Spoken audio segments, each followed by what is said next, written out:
Kakagising lang natin. Hi, baby! Kain tayo ng ano to? Fresh yogurt from Almaray. From Almaray. Ito ay strawberry. Yung aking baby, umakyat siya dyan. Akala niya pugad. Tapos, mag-aano ka pa naman, magre-reklamo. Kasi guys, nalulungkot si baby ko. Nalulungkot siya nung umuwi si Mito. As in, napakaano niya yung panay dikit lang talaga niya sa akin. As in, panay dikit lang talaga niya sa akin pag nandito ako.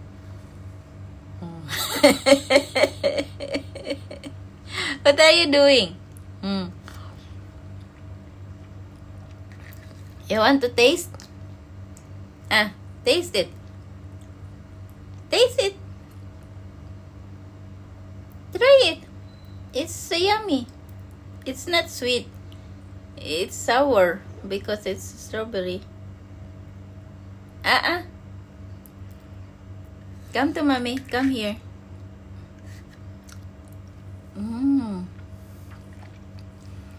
Akala mo nilalaro niya yung buhok ko. Nagpunas yan ng nguso niya. Kaya kumain niya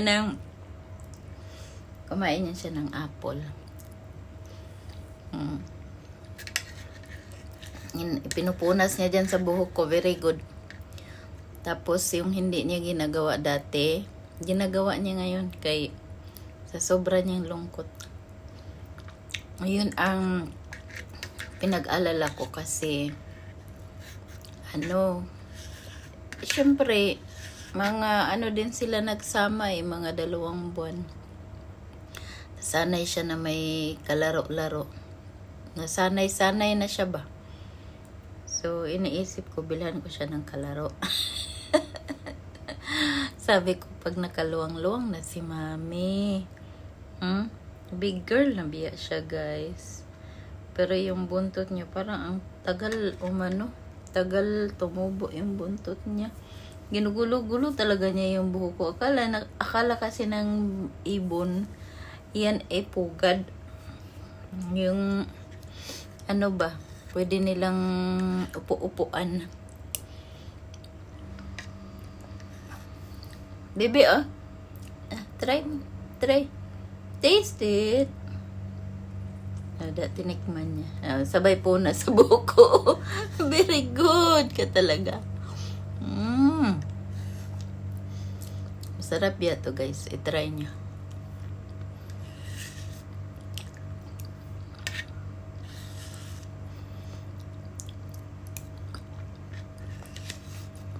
Dito, ang Almaray hindi siya masyadong matamis. Di katulad ng mga vanilla.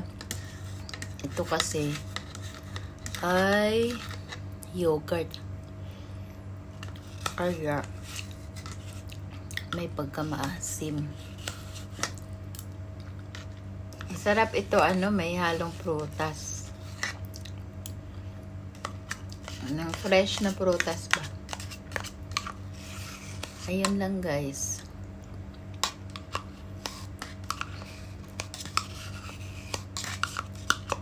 Ang baby ko kanina, ang dami niyang ginawa. Ang dami niya palang kinikit habang ako ay tulog. Pero mga pagkain niya. Tinapay, seeds, nuts. Very good kayo si baby. So ngayon, nagpakabusog siya ng bongga kasi. Ganyan, siguro feeling ko nga na-stress. Na-stress siya yung naiwan na lang siya mag-isa ba. Dati kasi tinatabi ko yung cage nila pag sila lang dalawa. Naminaw ang bata. You go down na, baby. Say hello, everyone. Thank you for watching. Have a nice weekend.